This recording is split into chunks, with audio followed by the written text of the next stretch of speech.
Hey everyone, thanks for joining me today.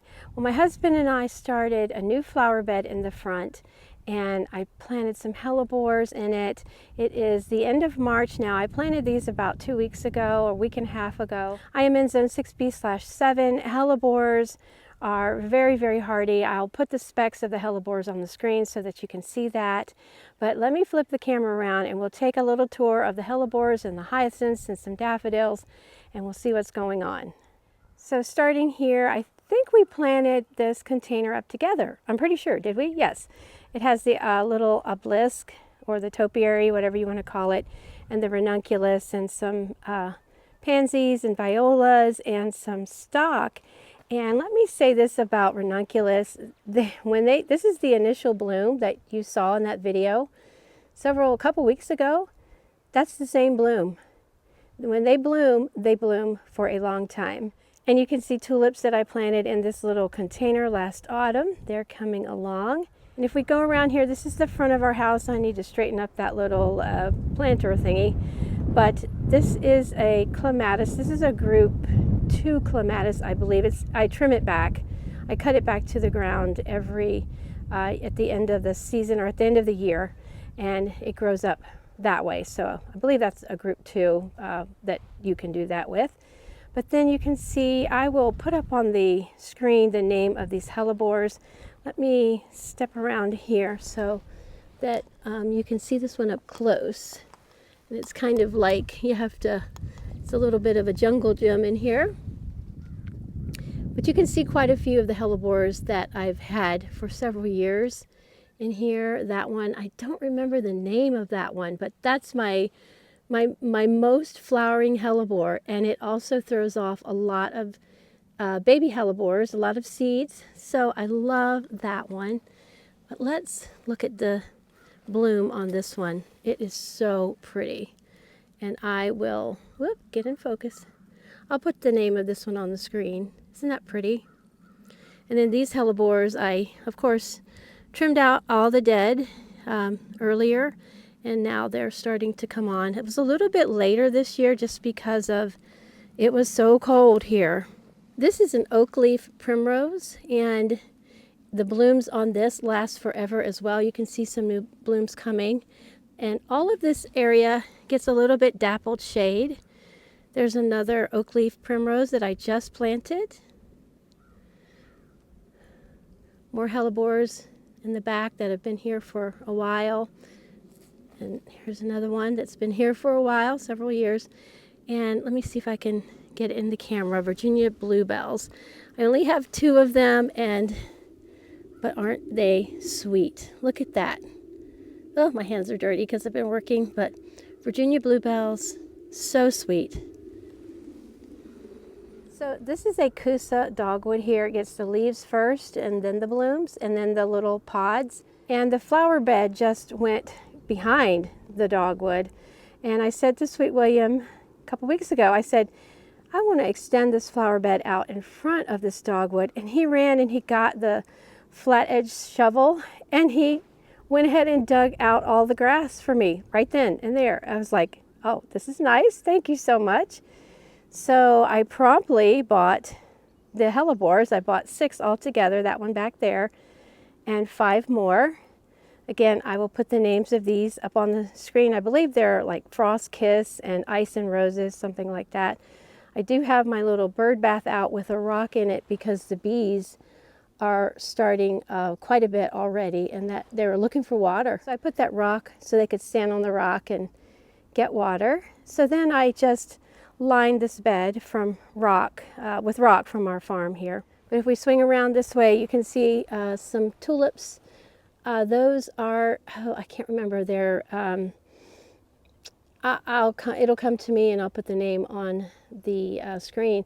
They have been coming back, which is very strange for me with tulips, but they've been coming back for several years. They're the double ones. Oh, I wish I could remember, but you're seeing it on the screen now. Here's another view of that beautiful hellebore. That is, if I could find more of those, I would have them everywhere. There's a little bit of shade that I possibly could. And then you can see all the hyacinths. Some have already gone over, some are just coming through. and some are at their peak, but they smell glorious, just absolutely glorious. This is a hydrangea. It is a big leaf hydrangea, and I cannot remember. It stays really small. I don't remember which one it is, but if I have the tag, I will put that on the screen. Look at the blooms. Now the blooms on these are just about gone over, but look at that. And that will just hang around like that for a good bit of the summer. Aren't they so pretty? I love hellebores so much. I have a couple videos here on my channel about the care and growing hellebores. This shrub that you see coming out is my snowball viburnum, one of my loves of my life as far as shrubs, and soon it will be full of white blooms. And then swinging down here, you can see a lot of the daffodils coming out. That's replete. I believe those are replete. I am loving the white hyacinths. I do love those. They're just so pretty. And they don't get like goopy, you know, the blooms on the white hyacinths. Sometimes white blooms can not do real well, but the hyacinths are just so pretty. Let's get in here. Some of these purple ones. Lovely, lovely, lovely. I love the pink too. You can see some grape hyacinths there. I did take some of the grape hyacinths out because they were sort of taking over. There was a few crocus in here as well. They're done. This shrub here, I just trimmed it back. It is a little quickfire, paniculata hydrangea. More daffodils. This is a pretty one of my favorites. I just painted my foundation all the way around the house with concrete stain, and I was so happy to have gotten that done. So now I can go ahead and remulch some of these areas. You can see all the lilies coming up. I've got Asiatic lilies and Oriental lilies and Stand By Me clematis. I have 2 of those coming on, and they are so pretty. There's some weeds, of course, and some creeping phlox getting ready to bloom more.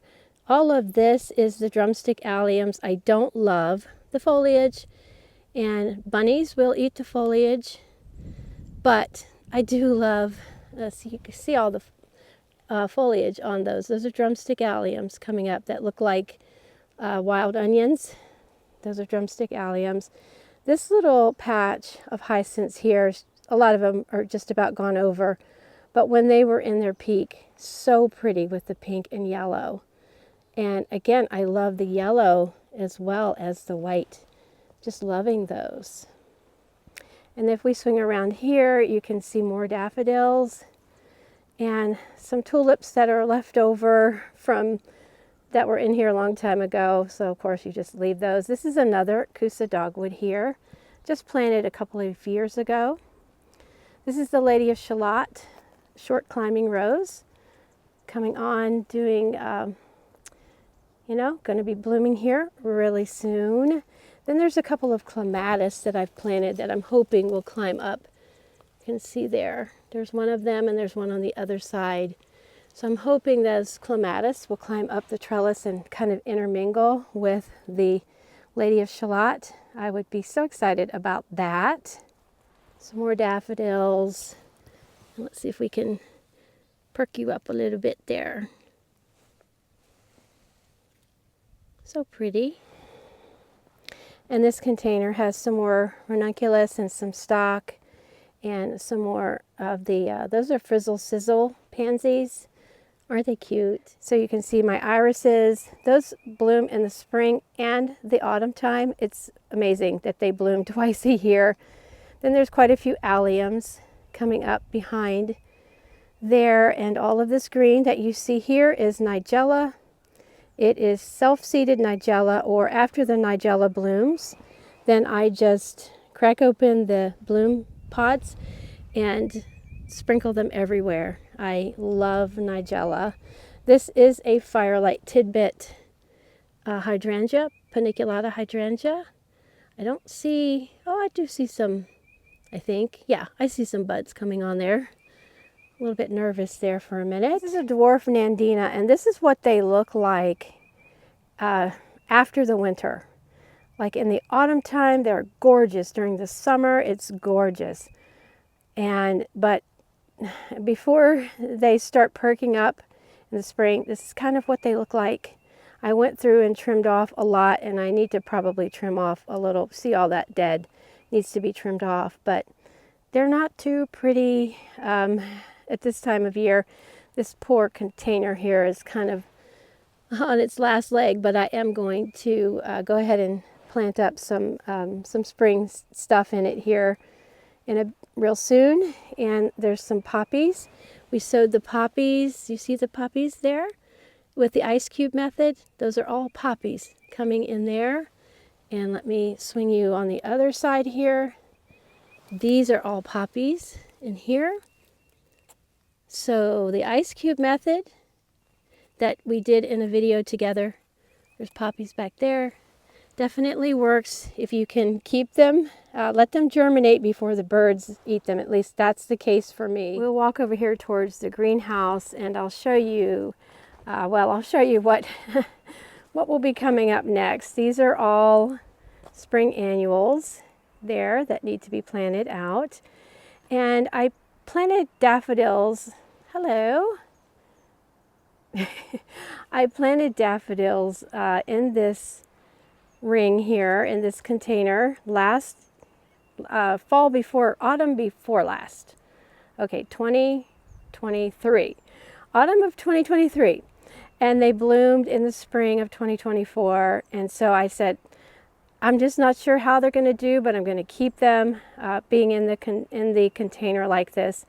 So look how good they look. Now they are a good bit smaller than they were last spring. And I do have some crocus in here that I stuck in here this past autumn. So there's quite a bit of crocus, and a few of the daffodils won't be doing anything. You can see like that one. That's a dud. So it's not going to be doing anything. And they're, as I said, quite a bit smaller than they were last year, but I'm still really pleased with how well they're doing, and we'll see how many more years I will keep them in this container. Now this container here was a complete fail. You can see I had daffodils filled in here, and if you dig down you can see some, but that are still, well, there were some like this one and this one,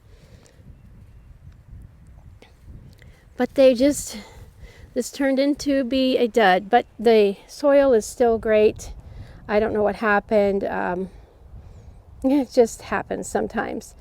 Anyway, I will use that soil and plant something else.